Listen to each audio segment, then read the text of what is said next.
Well, thank you. To be honest, it's disgusting to hear Russian lies. For some reason, Putin and his propagandists, they have some kind of irrational hatred to Ukrainian nation.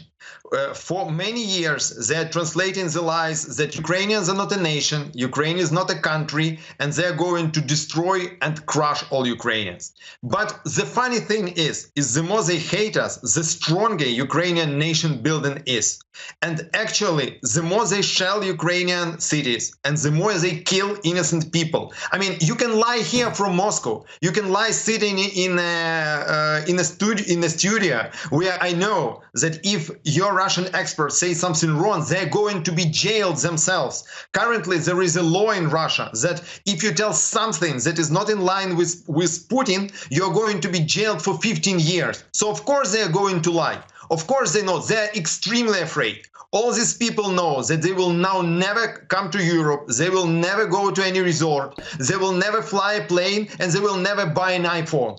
They are going to live behind an iron curtain, the same as during Stalin times. They're going to be afraid to tell anything. And the only thing they can do is hate Ukrainians and actually support killing Ukrainians. They just tell these blatant lies. Everyone can watch your program. Everyone can see these videos that Russian army can't take Ukrainian cities. The only thing they can do is shell them and kill civilians. Yes, they indeed thought that they are going to take Kyiv in 2 days. And they were actually bringing policemen with them. They were actually bringing police cars in order, to patrol the city and in order to bring some kind of Russian management. It never happened. Now we see already many thousands of Russian soldiers dead, many thousands of Russian soldiers captured. We see these poor soldiers actually hungry. Captured. We see them lost in the woods because Russia hates their own people basically in the same way as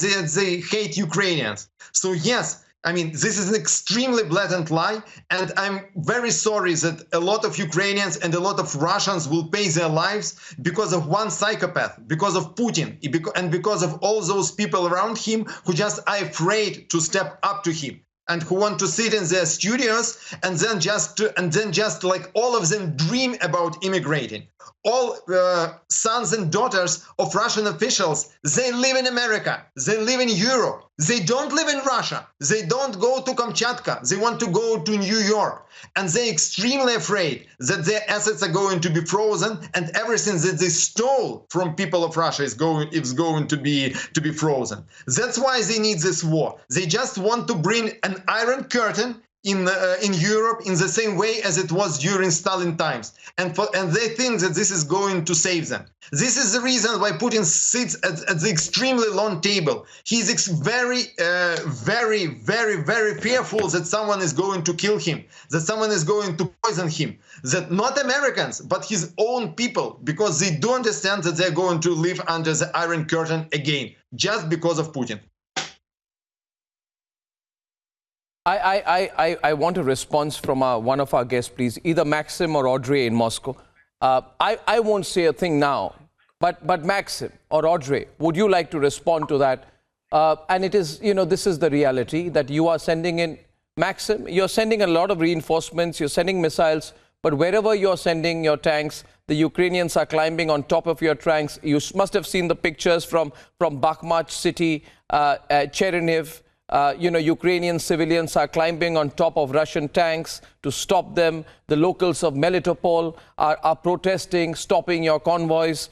Your army is being forced to fight a civilian force that is training in the thousands to take you on, who are very motivated, and who clearly, Maxim, are not afraid to lose their lives to fight you.